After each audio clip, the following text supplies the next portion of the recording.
አቶ አማን ጋር በጣም የቀረበ የስራ ግንኙነት የነበረኝ ምክንያቱም ሲጀመር ጀምሮ ራእያቸውን ተቋሙም ጣቢያችንን እዚህ ደረጃ እንዲደርስ ያደረጉ ባለ ራእይ በጣም መልካም ሰው ቪዥነሪ ያ ማለት 15 16 አመት በጣም ብዙ ነውና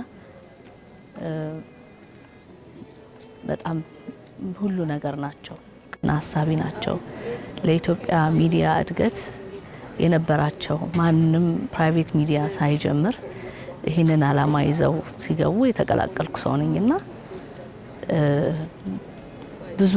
ብዙ ለፍተው ብዙ ጥረው ለሰው ቅን ሆነው ሰው በማገዝ ጭምር ነው ጣቢያውን እዚህ ደረጃ ያደረሱት። አቶ አማን ጋር የተገናኘነው 2010 ዓመተ ምህረት በወቅቱ ነው የህዝብ ተወካዮች ምክር ቤት የሚዲያ ዘርፍ የስራ ባልደረባ ነበር እና በዛን ወቅት የቴሌቪዥን ጣቢያ የከፈተ ነበር ምክር ቤቱ እዛ ላይ ጉልህ አስተዋጽኦ አላቸው እሳቸው። የነበረው ሲስተም በደርግ ዘመነ መንግስት የዘረጋ ሲስተም ነበረ። ያን ሲስተም ከአናሎግ ወደ ዲጂታል ለማምጣት ብዙ ጥረት አድርገዋል። በእሳቸውም የተነሳ የእሳቸው የሙያ ድጋፍ ታክሎበት ያ የቴሌቪዥን ጣቢያ አሁን ኢቢሲ ፓርላማ በሚል አየር ላይ ወጥቶ ነው ያለው። እሳቸው እዛ ላይ በጣም ጉልህ አስተዋጽኦ ነበራቸው። በወቅቱ ቴክኒካል ዲፓርትመንቱን የነበር ማኔጅ ማደርገው እዛ ያለውና ብዙ ድጋፍ ያደርጉልን ነበረ። ሞር ያማክሩናል። ከአናሎግ ቱ ዲጂታል የሚባልኛ ያው የኮሙኒኬሽን ተማሪዎች ነን። ፕራክቲካል ብዙ የምናውቀው ነገር የለም በትምህርት ዓለም። ስለዚህ ወደ ተግባር ትምህርት እሳቸው ናቸው ብዙ የተሰራንባቸው ሰው ናቸው። እኔ እንዳለቀም አልነበሩም። እንደ ታላቅ ወንድም መካሪ እንደ አባትም ተቆጪ ነበር። አማን ያው ስራ ላይ ያለ ብዙ ነገር ይሳሳታል። ስናጠፋ ግን አጥፍታል ብሎ የሚቆጣባት ነበር። ይሄኛው እንደዚህ ብታረገው ነው ይሄ በዚህ ተስተካከል ነበር። ሌላ ጊዜ ይሄኛው ከመስራት በፊት ቀድመ መሞከር አለብህ የሚለውን ሩል ከሳቸው ነው የወሰድኩት። ብዙ ቴክኒካል ነገር ያወቅኩት እንዳልኩ ኢቢኤስ ከመጣው በኋላ ነው። አማን ከዩኒቨርሲቲ ከተመረኩኝ በኋላ ቀጥታ የገባሁት እኔ ኢቢኤስ ነው። የቴክኒክ ሰው ነው፣ በጣም የቴክኒክ ሰው ነው። ምናልባት ሰው በሊደርነቱ ብቻ ነው የሚያወራው፣ ግን የቴክኒክ ነው። ምናልባት ከጀመርንበት ከዛሬ 7 አመት የቀጥታ ስርጭት ጅማሩ አንስቶ እያንዳንዱ ከእቃዎች እድል ሰጥቶን ፌል ሲያደርጉ ሞክሩ እያለን እንደ ቦስ ሳይሆን እንደ ሊደር ከኛ ጋር አብሮ እየሰራ እያንዳንዱ ነገር እያሳየን ማናቃቸውን ነገሮች ተማሩ ወቁ እያለ የትምህርት እድሎችን ሰጥቶን እየተማርን አውቀን ኢምፕሊመንት እንድናደርግ እድል እየሰጠን አብሮን እየሰራ ነው ያሳለፍነው። የሚገርም ሁኔታ አማን ካለቃም ባለፈ ባለሙያ ነው። ስለምንሰራው ስራ ስለ እያንዳንዱ ፕሮግራም አሰራር የሚያውቅ ባለሙያ ነው። ምን እንደሚሰራ ይጠይቃል። ማን ምን እየሰራ እንደሆነ ይጠይቃል። በየሰዓቱ ስለ ስራው አፕዴት ያደርጋል፣ ይጠይቃል፣ ይመልሳል፣ ኢንቮልቭ ያደርጋል፣ ያመሻል። ማደርም ካለበት ሊያድር ይችላል። ስራውን ጥሎ እንኳን የሚሄድ አለቃ አይደለም።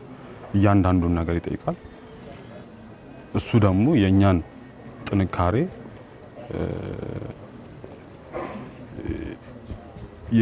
እንደ አጠቃላይ እንደ ሚዲያም የሚዲያውን ለሌሎች ሚዲያዎች መቋቋም ለሌሎች ሚዲያዎች እድገት ከኢቢኤስም ውጪ እንደ ሀገር እንደ ሚዲያ ለሁሉም ሚዲያዎች መቆም የአማን ውለታ ትልቅ ነው። የአማን ስራ ትልቅ ነው። እንግዲህ አማን እንዲህ ነው ማለት አልችልም። በእውነቱ በጣም የቅርብ እንደ ጓደኛ ነው፣ እንደ ወንድምም ነው የምንታየው።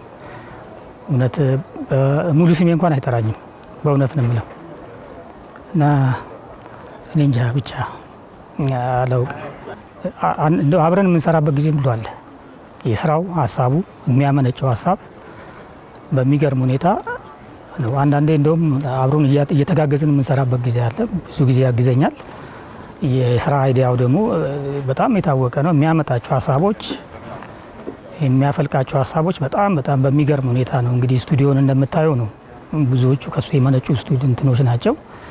እኛ እሱ ያመጣውን ነገር ነው ወደ ስራ የምንተገበሩና እዚህ የምናሳየው ማለት ነው። በሰዓቱ ያው ረጅም ጊዜ ሆኖታል። በዛ ሰዓት ላይ እያንዳንዱ ዳይሬክተር እንኳን ባልነበረበት ሰዓት ላይ ቻሌንጅ እንድናደርግ ስራችንን ሁሌ አፕዴት እንድናደርግ የተለያዩ አይነት ነገሮችን እንድንሞክር ኤክስፐሪመንታል ነገሮችን በጣም እንድንሞክር ያደርገን ነበረ።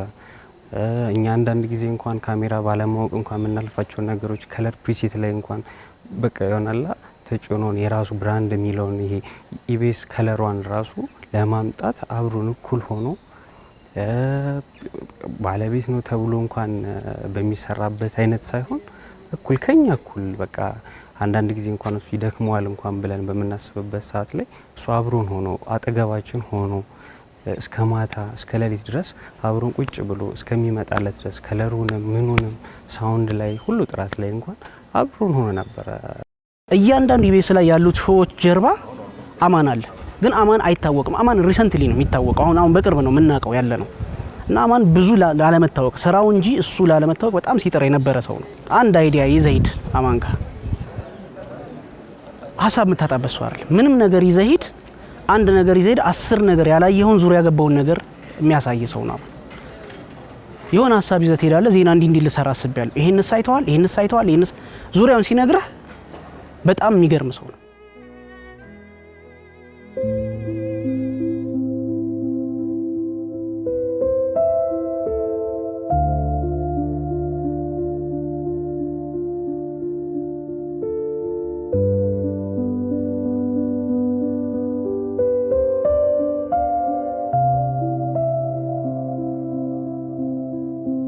በእያንዳንዱ ስቴጅ አማን እንደ ባለሙያ ባይዘዌ የነበረውን ነገር ብቻ የሚሰራ ሰው አይደለም።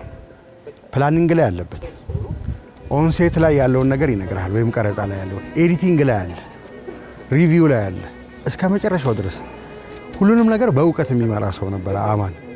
እንደ ባለሙያ ብታየው ጎበዝ ባለሙያ፣ እንደ አለቃ ምርጥ አለቃ፣ እንደ ባለሙያ ደግሞ ሙሉ ነገር ያለው እና ብዙ ጊዜ በጣም ፕሮፌሽናል ሆነ የሆነን ሰው አውት ስማርት ልታደርገው ትችላለህ። አማንን ልትሸውደው አትችልም። እያንዳንዷን ነገር ያውቃታል። እያንዳንዱን ስቴፖች አብሮ በመስራት በማየት ፌል ሲያደርጉም አይዟችሁ በማለት እንሞክር፣ ድጋሜ እንስራ ነው። ፌል ባደረጉ ቁጥር ከመቆጣት ይልቅ እንድገም ነው የሚላል። ይሞከር። ብዙ ፌል ያደረጉ ሞመንቶች ነበሩን። ያን ሁሉ ግን ደጋግመን እየሞከርን እዚህ አሁን አድርሰን ኢቢኤስ ቴሌቪዥን የላይቭ ስትሪም በደንብ የሚሰራ ነው። ከዛ ውጪ የአይቲ እውቀቱ በጣም ከፍተኛ ነው። የአይቲ እውቀቱ ምናልባት ብዙ ሰው የሚያውቅ አይመስለኝም። ኦልሞስት ኢቢኤስ ቴክኒክ ከተባለ አማን አለ። ኢትዮጵያ ውስጥ አዲስ ሰርቪስ ገባ ከተባለ አማን ይሞከር ነው የሚለው። ያበረታታል፣ ኢንተርፕረነሮችን ያበረታታል፣ የሶፍትዌር ካምፓኒዎችን ያበረታታል፣ ስታርታፖችን ያበረታታል። ኢንተግሬት አድርጎ እንዲሰሩ ያደርጋል። ከኛ ጋር ብዙ ሲስተሞች አሉ ቢሮ ውስጥ። እነዛን ሲስተሞች ኢንተግሬት አድርገን እንድንሰራ ከውጭ ካምፓኒዎች ጋር እድል የሚሰጥ ሰው ነው። ስለ ኢትዮጵያ ያላቸው አመለካከት፣ ስለ ኢትዮጵያ ያላቸው ፍቅር፣ የሀገራችንን ጥሩ ኢሜጅ ለህብረተሰቡ እንዲሁም ለዓለም ህዝብ ነው የምናሳየው እያሉ በየበሩ እያንኳኳን ሰው ላይ እንዲደረስ ያደረግነው ጊዜ የማይረሳ ጊዜ ነውና ለሱ ሁሉ የእሳቸው ራዕይ ነው እዚህ ያደረሰን ብዬ አስባለሁኝ።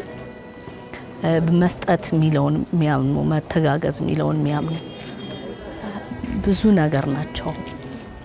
ለተቋሙ ብቻ ሳይሆን ለሀገር ሁሉ የሚያስቡ ነበር አቶ አማንና በጣም የሚጎዳ ስሜት፣ በጣም የሚረብሽ ብዙ ትልቅ ሰው ነው በቃ ያጣ ነው።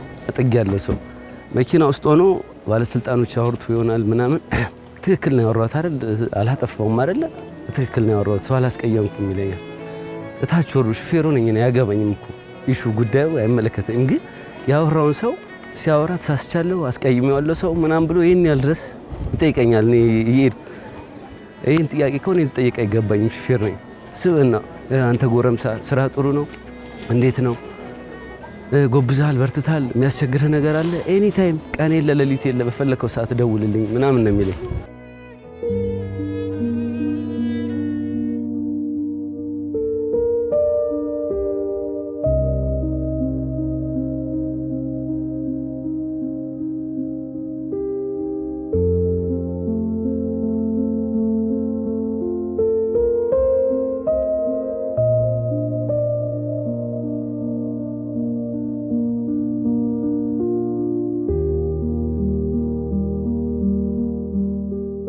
እይታዎቹ በጣም ይገርሙኝ ነበር። በጣም ቤተሰባዊ ሆኖ የማነጋገር እንደ ሰራተኛና እንደ አለቃ ሳይሆን በጣም ቤተሰባዊ ግንኙነት የመፍጠር እንዲህ ያለ ስሜት የመፍጠር በጣም የሚገርመኝ አይነት ስብዕና ነበረው። ቤተሰባዊነት የመፍጠር ስብዕናና ብዙ እኔ ረጅም ዓመት ከጋዜጠኝነትም ውጪ በጋዜጠኝነትም ብዙ ዓመት ቆይቻለሁ። የተለያዩ የስራ ኃላፊዎችን አውቃለሁና ብዙ የስራ ኃላፊዎች እንዲህ አይነት ግንኙነት የመፍጠር ስብዕና አትመለከትባቸው። አማን ግን ኢቭን ፐርሰናል ጉዳይ በራስህ ሀዘን ቢገጥምህ እኔ እንዲህ ያለ የሚያሳዝን ወይም ሀዘን በገጠመኝ ጊዜ ፐርሰናሊ ቢሮ ጠርቶ በጣም ረጅም ሰዓት ነገሩን ምረዳበትን መንገድ ከፈጣሪ ጋር ያለኝ ግንኙነት ምረዳበትን መንገድ ሁሉ ሳይቀር ያወያየበት ያወራኝ ሁኔታ ትዝ ይለኛልና ስራውን የሚያውቅ በጣም ሃምብል ከሰራተኞቹ ጋር እንደ ባለቤት እንደ አለቃ ሳይሆን እንደ ወንድም እንደ ታላቅ ወንድም እንደ አባት ቤተሰባዊ ስሜት የመፍጠር የሚገርም አይነት ስብዕና ነበረው። ወደ 11 ዓመት ሆነኝ ቤት ውስጥ በሹፍርና የተቀጠርኩት መጀመሪያ ስመጣ ከዛ እየነዳው ከአማን ጋር እንገናኝ ነበር ያይ ነበር አንተ ጎረምሳ ስራ እንዴት ነው ይለኛል። ከዛ ሲያይ ስንግባባ ቀጥታ የሱ ሹፌር ነው ያደረገኝ። የሱ ሹፌር ሆንኩኝ ማክዳንም ይዤ ሄዳለሁ። ከዛ በዛ መሃል ረጅም ጊዜ ያገለገልኩት እና ማን ካሜራ መማር ፈልጋል አልኩት። ካሜራ መማር ትፈልጋለህ? አዎ። ካሜራ መማር የምትፈልግ ከሆነ ሌላ ሹፌር ይቀጠራል። ሌላ ሹፌር ቀጠረ። ከዛ መኪኖቹን ተቆጣጠር ስምሪት አደረገኝ። መኪኖቹን እየተቆጣጠርኩኝ ካሜራ ተማርኩኝ። ልክ ስጨርስ አንተ ጎበዝ ልጅ ነህ እንደዚህ መሆን የለብም የፈለከውን ነገር መልካም ነገር ስለተመኘ የተመኘውን ነገር ማግኘት አለብህ አለኝ። ወዲያው ልክ ጨርሼ ወረቀቴን እንኳን ፕሮሰስ አልጨረስኩም። ይድነቃቸውን ደውሎ ከዚህ በኋላ መኪናም እንዳይቆጣጠርም እንዳይነዳ ካሜራማን መሆን አለበት አለ። ወዲያው ነው ካሜራማን ያደረገኝ እና እንግዲህ ካሜራማንነት እየሰራው ይገኛል። እኔ በቆየባቸው ጊዜያት ያው ልክ እዚህ ግቢ ስገባ መጀመሪያ እኔ ዝም ነው የሚጣረው። እኔ ራሴ ልክ እንደ አንድ የቤተሰብ አካል እንደ ወላጅ አባቴ ነው። ምክንያቱም እሱ ለእኔ ብዙ ነገር አስተምሮኛል እንዳልኩ እና አጠገቤ ያለ ሰው ነው። በደስታዬም ጊዜ አጠገቤ ነው፣ ሲከፋኝም አጠገቤ ያለ ሰው ነው። የሆነ ነገር ፊቴን አይቶ ምን ሆናል ዛሬ ደክሞሃል አላረፍክም ጺሜን እንኳን ለምን አልተቆረጥክም ብሎ እንደ አባት እንደ ልጅ የሚቆጣኝ ሰው ነውና እንዳልኩ ነው ካለቅነት ያለፈ ነው እሱ ነገር። እዚህ ያለው ነገር ካለ አለቃ ነው እኔ አለቄ ነው ልሎ አልጀልም። እንደ ወላጅ አባቴ ነው የማየው። የእውነት ለመናገር ከእውቀት ባሻገር ብዙ ነገር ጨብጬታል እንዳልኩ ብዙ በጣም ማለት ብዙ ቲዮሪካል ማቃቸው ነው ፕራክቲካል እዚህ ነው የተማርኩ። ኤክሰርሳይዝ እንዳረግ እንድለማመድ እድል የሰጠኝ ሰው ነው። በቃ በላሽተህ የሚቆጣ ሰው አይደል። ስህተትህን ወደ ኋላ ሄደ ቀጣይ እንደዚህ አድርገህ እንዳይበላሽ በዚህ መንገድ ብትሰራው አሁን የሚል የሚያርም ሰው ነው። በጣም መልካም ሰው፣ በጣም ደግ ሰው፣ ለሰራተኛው ውጭም ላሉት ሰዎች እጅግ በጣም ደግና መልካም ሰው ነበር። እንደ ኤችአር ደግሞ ሳስበው በጣም ብዙ ሰራተኞች ታመው በሕክምና ላይ በነበሩበት ጊዜ ሙሉ ወጪያቸውን ሸፍኖ በተለይ ከፍተኛ ወጪ ሲያወጡ ሙሉ ወጪያቸውን ሸፍኖ ያሳከማቸው ነበር። ከዛም አልፎ ደግሞ ልጆቻቸው የታመሙባቸውና በማለት በጣም ከፍተኛ ችግር ለገጠማቸው ሕክምና ላይ ላሉ ሰራተኞች ልጆች ሁሉ ክፍያ እየከፈለ ያሳክም ነበር። በተለያየ ምክንያት ደግሞ ጉዳት ለደረሰባቸው በህይወታቸው ትልልቅ ቻሌንጆች ለሚያጋጥሟቸው ሰራተኞቻችን በሙሉ ኦፊሻሊ ሳይገለጽ በጣም ሁሉንም የሚረዳቸው ነበር። በቃ በሁላችንም ህይወት ውስጥ ገብቷል። ከስራ ህይወት ውጪ በሁላችን የግል ህይወት ውስጥ ገብቷል። የብዙዎቻችንን የግል ህይወት ቀይሯል። የኔ ችግር የአማን ችግር ነው። የሰራተኛው የግል ችግር የአማን የግል ችግር ነው። የሰራተኛው የግል ጥቅም የአማን የግል ጥቅም ነው። ለታመሙት ደርሷል። ለታሰሩት ጠይቋል። ለሞቱትን ቤተሰብ ድረስ ሄዷል። አማን የብዙዎቹን ሰራተኛ ህይወት ቀይሯል። በአማን እጅ፣ በአማን ሚዲያ፣ በአማን ስራ የብዙ ህይወት የብዙ ሚዲያዎች እድገት የብዙ የጥበብ ባለሙያዎች ፈርተዋል። በአማን ስር አድገው ብዙ አሁን ላይ ትላልቅ የሚዲያ ሰዎችን አፍርቷል። አማን አቶ አማን በጣም መልካም ሰው ነበር። በጣም የተቸገሩ የሚረዳ በጣም ጀግና ሰው ነው ያጣ ነው። ሁላችንም በጣም አዝነናል። በጣም ልቡ ወርቅ የሆነ ልቡ በጣም መልካም የሆነ ሰው ነበር።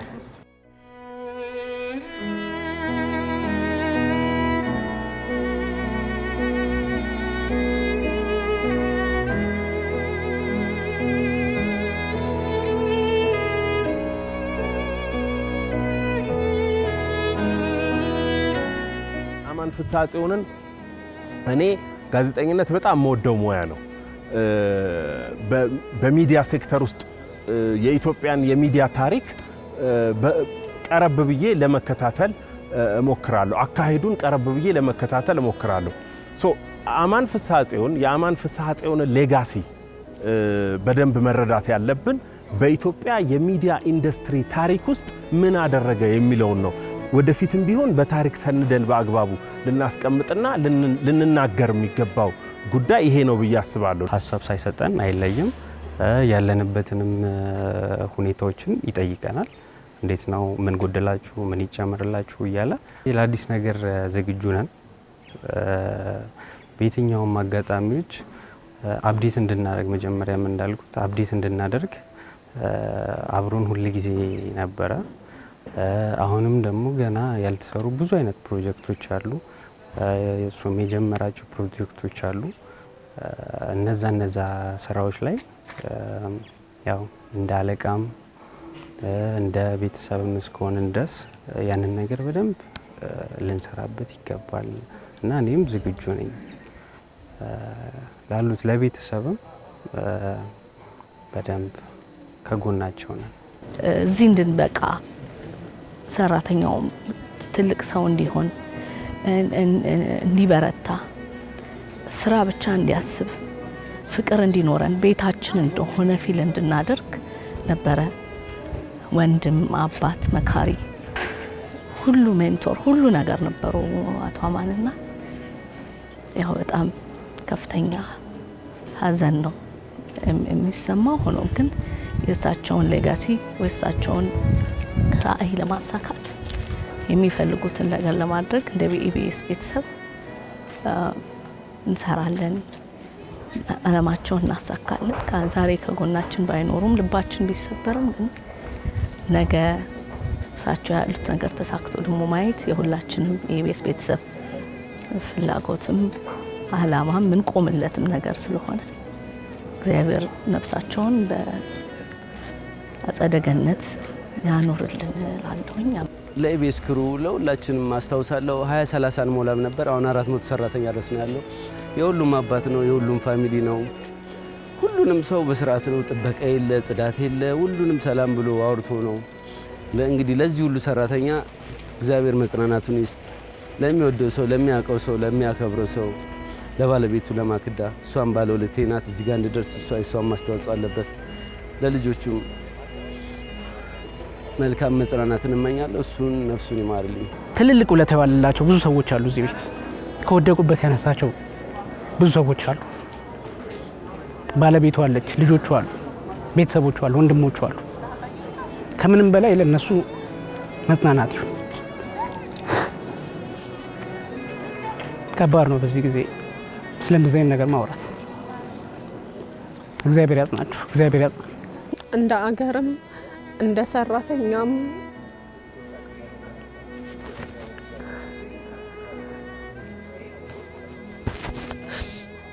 ለኛ አማንን ማጣት እንደ ሀገርም እንደ ሰራተኛም እንደ ድርጅትም በጣም ትልቅ ኪሳራ ነው። እንደ አባትም እሱን ማጣት እጅግ በጣም ከባድ ነው። በጣም ስሜትን የሚጎዳ ነው። ቀልት ተተኪ ማትችው ሰው ነው። አስተሳሰቡን፣ ራእዩን እኔ ከ2010 በፈረንጆቹ ከ2016 ጀምሮ ነው እዚህ ድርጅት ውስጥ የነበርኩት። በጣም ነው ካምፓኒውን ያሳደገው የቀየረው። አይዲያዎቹ በጣም የሚገርሙ ናቸው። ስራው በጣም የሚገርም ነው። ለሰራተኛው ያለው ክብር፣ ፍቅር በጣም በቃ ትልቅ ሰውን ያጣ ነው። እንደ ሀገር ነው እሱን ያጣ ነው። በጣም ከባድ ነው።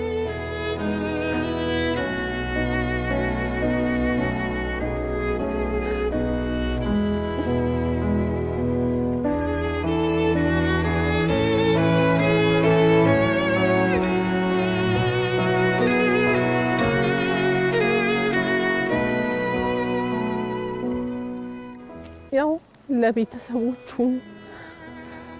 ለሰራተኞቹ፣ ለወዳጆቹ፣ ለዘመዶቹ፣ ለመላው የኢትዮጵያ ሕዝብ እግዚአብሔር መጽናናትን ይስጥላለው። ከምንም በላይ ደግሞ በቃ ለውድ ባለቤቱ ለወይዘሮ ማክዳ እግዚአብሔር ፍጹም የሆነ መጽናናትን እንዲሰጣት፣ እግዚአብሔር እንዲያጽናናት፣ እንዲያበረታት፣ እንዲያጠነክራት እመኛለሁ። በጣም ብዙ ለፍታለች እና በጣም እሷም ጠንካራ ሴት ናት። እግዚአብሔር እንዲያጠነክራት፣ እንዲያበረታት ዘውትር ጸሎቴ ነው።